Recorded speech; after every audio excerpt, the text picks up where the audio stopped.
atleta, estudyante, magsasaka, at matulunging anak.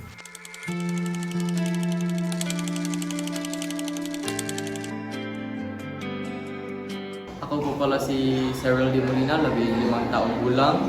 Ako ay nakatira sa Alani, Blantapan, Bukidnon. Meron akong 3 kapatid, yung isa nasa abroad. Ang aking kapatid din ay nag-continue sa iyang pag-eskwela as a college student. Nasa Pimangkod, grade 5. And I am also a grade 10 student. At ang aking mga magulang ang aking ama ay nagsasaka para may aanihin kami, para may kain kami pang araw-araw, at ang aking namang ina ay nagtuturo sa mga estudyante. Bilang anak, ang pagtutulong sa gawaing bahay at ang pagtulong sa pangangailangan ng mga magulang ko ang dalawa kong papel sa bahay.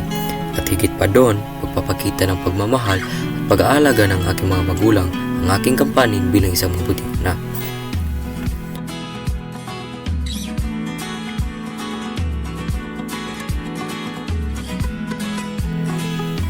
Bilang isang magsasaka, ako ang tagapangangalaga sa aming sakahan dahil sa kadahilan ng ako lamang ang tanging inaasahan ng aking ama rito.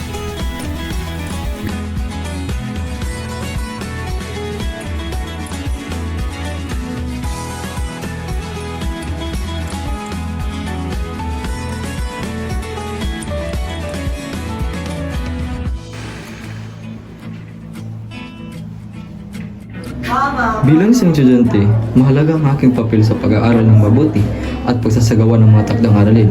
Gayunpaman, may mga pagkakataon na nahihirapan akong ayusin ang aking oras dahil sa dami ng obligasyon na kailangan kong gampanan.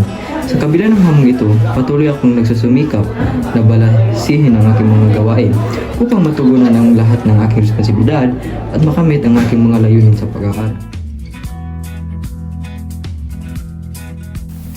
At bilang atleta, ang pag-iensayo ang aking papel sa pagiging atleta. Mahirap ngunit kaya dahil sa pangarap, kakayanin ko dahil dito ako masaya at dito ko nararamdaman ang saya na dapat kong madama.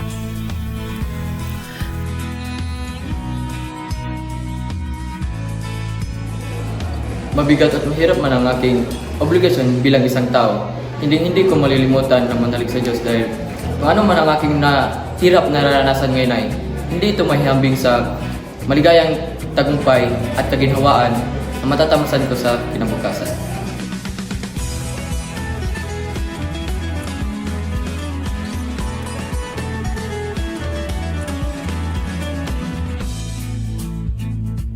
Ikaw tayo, zoom pa, zoom